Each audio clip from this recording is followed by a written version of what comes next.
Bonjour tout le monde et bienvenue dans cet épisode numéro 5 du DevBlock Aster System. Bon, au dernier épisode, si vous vous souvenez bien, je vous avais présenté un logiciel qui pouvait faire notre bloc, made in entièrement Aster System. On va en reparler un petit peu, même s'il est à noter quelque chose d'assez important, on n'a pas fait grand chose pendant ces 2 semaines. Alors pourquoi? Pas parce qu'on est des flemmards, ou pas entièrement en tout cas, mais parce que cette semaine, il y a le bac. Et même si pour des raisons très spéciales, je n'avais à passer que le bac de philosophie, quand même, flemme d'avoir 4. Donc on a été assez peu actifs, mais on a quand même fait des choses, bon qu'une seule malheureusement, parce qu'aujourd'hui au programme on va voir qu'une seule chose. Si vous suivez bien la chaîne, vous avez dû le voir passer, on a fait des labyrinthes. Je rentrerai plus en détail sur comment et pourquoi on a fait ça après. Bon, et pour ceux qui se demandent d'ailleurs, le bloc-notes est bel et bien toujours là, il a pas tant changé que ça. Il y a eu quelques modifications assez légères, mais on en reparlera après. Mais bon, sur ce, c'est parti. Donc notre labyrinthe se présente sous la forme d'un petit logiciel, donc assez simple, qui peut créer un labyrinthe, et si j'appuie sur E, il va le résoudre. Bon, si vous avez regardé les shorts, vous savez qu'il y a pas mal d'autres trucs qu'on peut faire avec ce logiciel. Ce qu'on a publié en short, c'est un moyen de transformer une grille en labyrinthe, et récemment aussi de les résoudre avec la technique que je viens de vous montrer. Et donc c'est quand même quelque chose d'assez sympathique. Bon, je vais pas m'arrêter là, vous inquiétez pas, il y a pas mal de choses à dire là-dessus, et que des bonnes choses en vrai. Alors déjà, premier truc, c'est joli, c'est pour ça que j'ai décidé de vous le partager en short, mais ce labyrinthe, il m'a ouvert des portes dans ma tête, qui va nous permettre de faire des trucs ultra stylés. Déjà, c'est la première série de logiciels qu'on fait, et que je vous annonce depuis 3 épisodes à peu près, donc de logiciels faits seulement pour être stylés. Et en vrai pour chill. Croyez-le ou non, mais avant de dormir, je regarde ça, et je dors mieux. Je suis peut-être une très étrange personne, je sais pas, bon. Bon, c'est le premier d'une longue série, parce que je prévois beaucoup de trucs après, mais c'était un petit peu un test,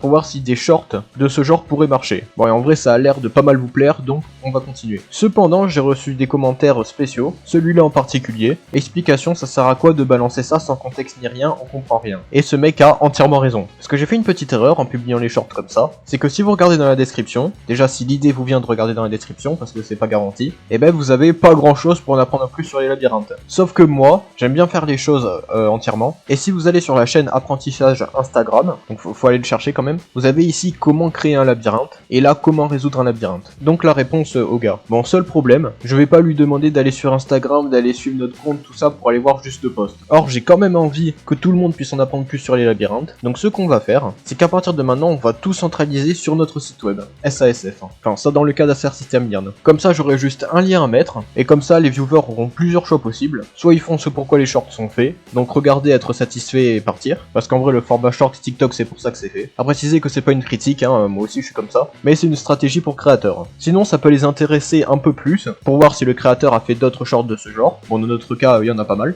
Soit le gars veut vraiment en savoir plus, et dans ce cas-là, il y aura le lien vers notre site web, où tout sera expliqué. Mon seul problème pour l'instant, le site web est pas encore entièrement comme je voudrais qu'il soit, même si bon, je pense que ça va pas beaucoup changer. Pour les labyrinthes, j'ai prévu de mettre ça dans la section Aster System Learn algorithme, donc algorithme de graphe pour les labyrinthes. Bon, même si pour l'instant, c'est pas encore fait. Comme ça, tous ceux qui veulent en savoir plus, peuvent en savoir plus, et ceux qui veulent se faire fondre le cerveau, ils peuvent aussi se faire fondre le cerveau, sans se taper des explications reloues, tout ça, donc bon. C'est une stratégie qu'on suivra aussi sur Aster System Learn, pour les petits shorts où j'apprendrai des trucs aux gens. Si ça les intéresse vraiment, il y aura des liens vers SASF, ce qu'on fait déjà d'ailleurs avec la série cours de C++, et avec le format PNG aussi. Donc là, libre aux viewers de faire comme ils l'entendent. L'idée c'est de leur offrir le plus de voix possible. Et donc voici tout ce que va nous permettre, toutes les portes qu'ont ouvert ce petit programme de labyrinthe. Et c'est tout pour celui-ci. Je tiens quand même à préciser que l'inspiration pour utiliser l'algorithme de labyrinthe vient de cette vidéo, Dimension Code, créer et résoudre un labyrinthe automatiquement. C'est grâce à lui que tous ces labyrinthes existent, donc merci à lui, et ça me semblait malhonnête de pas le citer. Je ferai peut-être une compilation d'une dizaine de minutes de plein de labyrinthes qui sont à résoudre, de plus en plus grands. Ça dépendra du temps que j'ai et si j'ai le temps de le faire. Bon, quelques mentions honorables quand même, parce qu'on n'a pas fait que des labyrinthes pendant ces 2 semaines. Déjà, vous l'avez peut-être remarqué, bon là on va passer sur le bloc-notes, mais il y a un petit problème avec l'affichage. Là on a un petit problème en haut, là le problème c'est si on fait ça. Tout simplement on a mis le système d'affichage à jour. Bon, je vous avais expliqué dans le 3ème épisode de la galère que c'était de faire un truc qui fonctionne à peu près, en sachant que là on n'est pas loin de pouvoir faire un truc vraiment pas mal. Quelques petites mises à jour et ça devrait être bon, donc on avance. Et dernier petit truc, plus anecdotique et plus axé programmation qu'autre chose, j'ai appris il y a pas longtemps l'existence des pointeurs partagés en C++.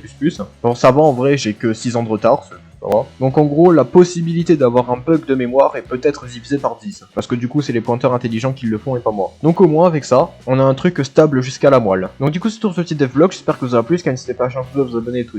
Bon, une semaine surtout marquée par le bac, donc bon voilà. C'est pas grave, parce que pour moi maintenant c'est les vacances, donc devrait y avoir plus de contenu et de meilleure qualité, et si je le fais pas vous avez le droit de me taper, et comme je le dis souvent, la partie ne fait que commencer. Donc sur ce, c'est une bonne journée, une bonne vie, et une bonne résolution de labyrinthe, et sur ce, je vous dis à plus.